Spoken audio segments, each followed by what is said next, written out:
श्रृंगार भी लिखते हैं। साहित्य की दोनों धाराओं में उनकी कलम लिखा करती है। जो बच्चे पीछे बातचीत कर रहे हैं उनसे निवेदन है कि आप अगर लड़के ही हैं तो फिर बात ना करें, क्योंकि अधिक बात करना महिलाओं का आभूषण है, मर्दों का नहीं है। मैं चाहता हूँ एक बार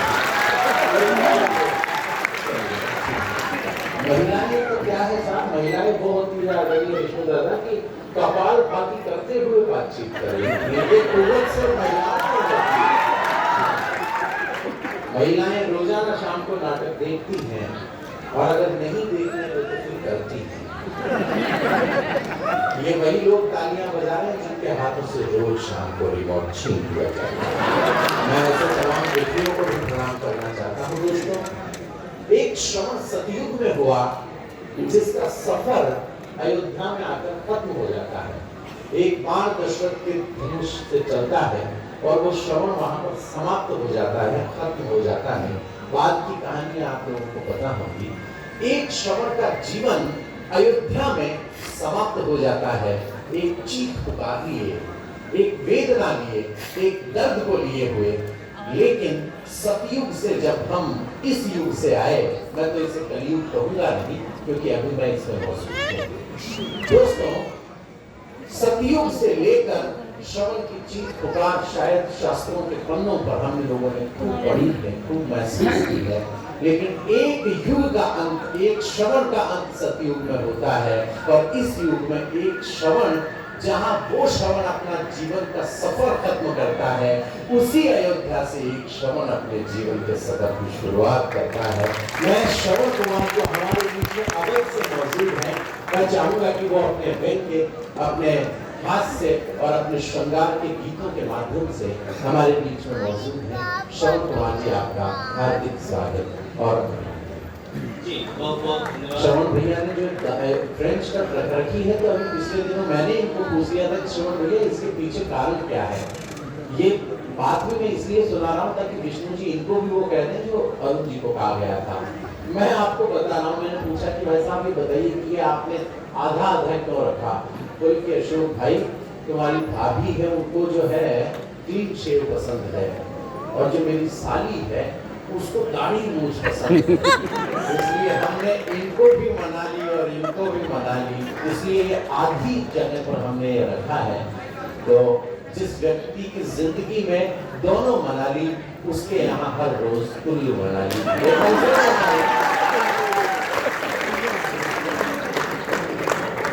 अशोक जी बहुत अच्छा संचालन कर रहे हैं, मैं प्रणाम करता हूँ मंच को और अशोक जी को भी कि दाढ़ी और मूछ के बारे में वो इतना बढ़िया ज्ञान रखते हैं जी।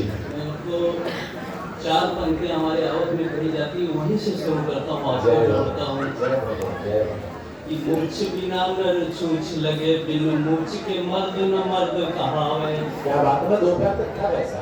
लागी हाथ गई सिगरी, बिन मूछ के ताव तुरंत न आवे। तो इस मूछ के लिए यही से हम शुरू करते हैं। और मित्रों, आज मुझे बड़ा फख्र महसूस हो रहा है। आदरणीय कुलपति महोदय के इस प्रांगण में माननीय सांसद और माननीय मंत्री जी के साथ ये कार्यक्रम हो रहा है। स्थापना दिवस है और मैं ये बताना चाहता हूँ, शायद हम आप आधे से ज्यादा लोग नहीं जानते होंगे कि मैं इस विश्वविद्यालय का 1988 से 91 तक छात्र रहा हूँ।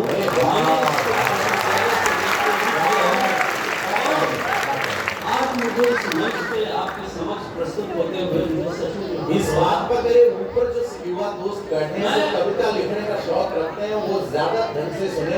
हो सकता है कि कुछ वर्षों बाद में आप वहां से यहाँ तक आ जाएं। जी, इसलिए अपने पूर्व छात्र का अभिवादन आप लोग एक बात कीजिए, उनको उत्साह मिला। मुझे लगता है कि मैं अपने घर आया हूँ छात्र बंधुओं से जुड़ने के लिए। मैं 4 पंक्तियों से अपनी कविता पाठ शुरू करता हूँ, सीधे कविता पाठ जाता हूँ। कुछ बातें जो बिना कहे ही महसूस की जाती है। वाह वाह वाह, क्या बात है, क्या बात है। और कुछ यादें जो सीधे लोगों के दिल में उतर जाती है। कुछ बातें जो बिना कहे ही महसूस की जाती, कुछ यादें जो सीधे लोगों के दिल में उतर जाती, कुछ रिश्ते जो भीनी खुशबू के झोंकों से होते हैं, जिन्हें ये जिंदगी नाम कोई दे नहीं पाती। और इन्हीं रिश्तों से हम आपसे बंधे हुए हैं। फिर मैं आगे कहना चाहता हूँ कि कैसी गुजर रही है यही पूछते हैं लोग, कैसी गुजर रही है यही पूछते हैं लोग, कैसी गुजारते हैं कोई पूछता नहीं। क्या बात है, क्या बात है। और यादें जो तुम्हारी, यादें जो सजो रखी है दिल में तुम्हारी, कैसे संभालते हैं कोई पूछता नहीं। और मैं सीधे अपनी पंक्तियों पे आता हूँ कि दिल की गहराइयों में उतरना चाहता हूँ, दिल की गहराइयों में उतरना चाहता हूँ। और मेरे छात्रों को समर्पित है कि दिल की गहराइयों में उतरना चाहता हूँ, डूबकर झील सी आंखों में मरना चाहता हूँ। और रस भरे होंठ के प्याले से पिलाओ साकी, रस भरे होंठ के प्याले से पिलाओ साकी, मैं कदे काम बहिष्कार करना चाहता हूँ। शेर के बाद हो सकता है कुछ लोग निकल रहे। हाँ, मेरे दिलवर में तुझे प्यार करना चाहता हूँ, ये सुने ना सुने इजहार करना चाहता हूँ। मुझे मालूम है दिल तोड़ना है तेरा शगल, मुझे मालूम है दिल तोड़ना है तेरा सगल, फिर भी मैं तेरा इंतजार करना चाहता हूँ।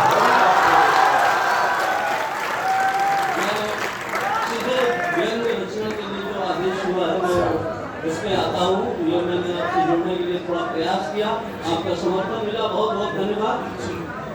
छात्र जीवन की बात है तो मैंने जो छात्र जीवन में कविता लिखी थी, मैं सीधे उसी के साथ आपके समक्ष हूँ और उसके परिप्रेक्ष्य में कुछ बातें बताना चाहता हूँ। ये कविता 1993 मैंने इलाहाबाद यूनिवर्सिटी में हॉस्टल में अपने लिखी।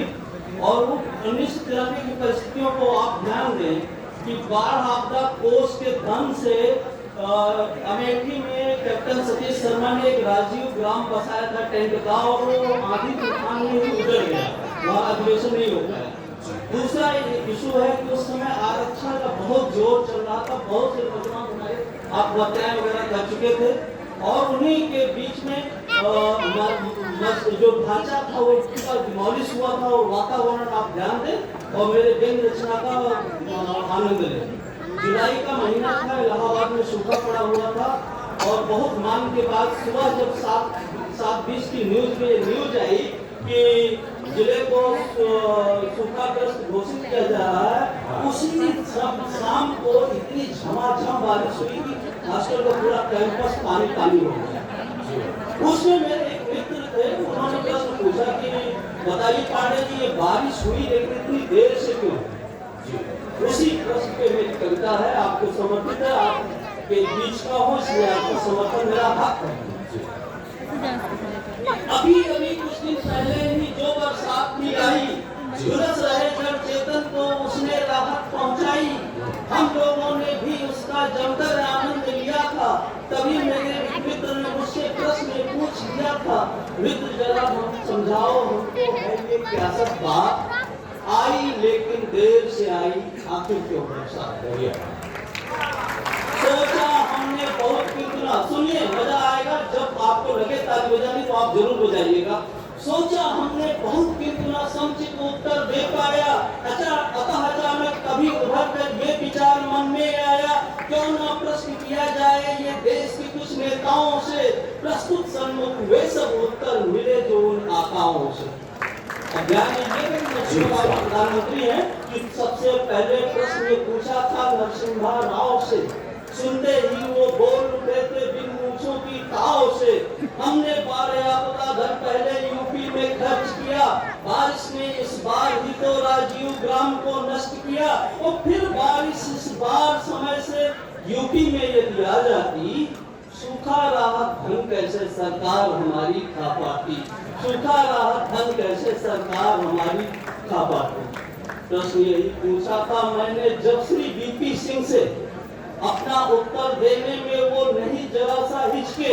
इस बार देश पर आरक्षण का छाया नहीं जुनून, इस बार देश पर आरक्षण का छाया नहीं जुनून, और नहीं हुए थे आत्मदाह और नहीं बहे थे खून।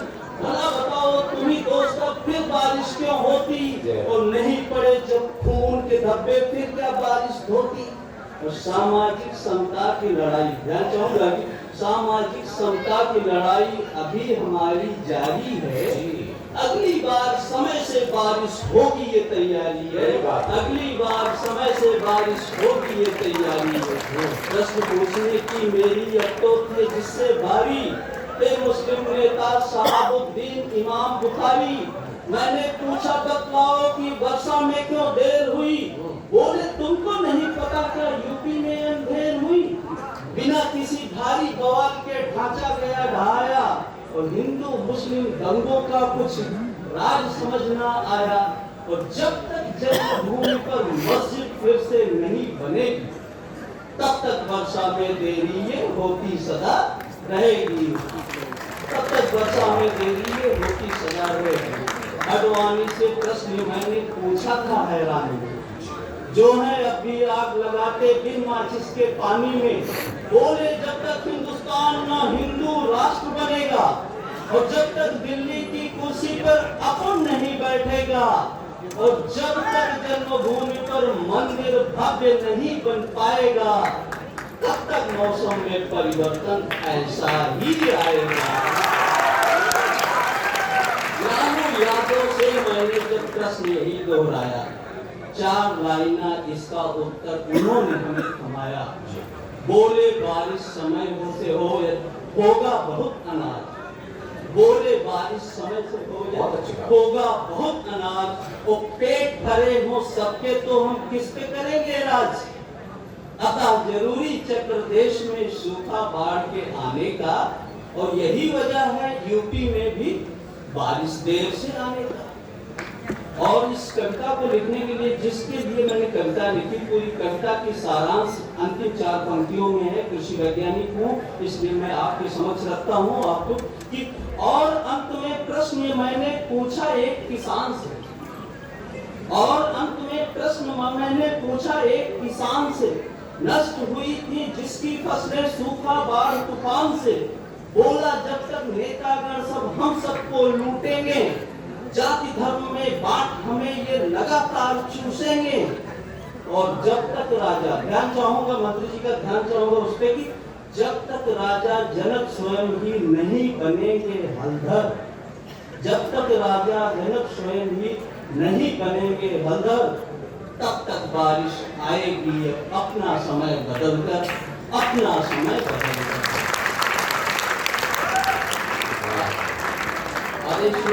श्रृंगार की रचना के लिए तो मैं उसके साथ ही अपना स्थान ग्रहण करता हूँ। रचना की भूमिका ये है कि एक ऋषि है जिसका प्रेमी बहुत दिनों से प्रदेश में है और आ नहीं पा रहा, तो वो लिखती है कि मुझे भूल तो नहीं गई, मेरी याद तो आती है, कब आती है। तो इसी पे मेरी रचना है ये कि मुझे तुम्हारी याद आती है। अपने सपनों के ताजमहल में जब मैं कभी अकेला होता, अथवा जीवन के यथार्थ में होता कोई झमेला होता, हर पल सूरत आंखों में और खुशबू तेरी सांसों में, फिर भी जाने क्यों मेरा तो हर एहसास नवेला होता। अपने सपनों के ताजमहल में जब मैं कभी अकेला होता, अथवा जीवन के यथार्थ में होता कोई झमेला होता, हर पल सूरत आंखों में और खुशबू तेरी सांसों में, फिर भी जाने क्यों मेरा तो हर एहसास नवेला होता। हृदय द्वार पर भूली बिसरी सुधी जब दस्तक दे जाती है, मुझे तुम्हारी याद आती है, मुझे तुम्हारी याद आती है। और आप गाँव परिवेश से याद वाली कविताओं को सुनकर कई श्रोताओं को याद आई।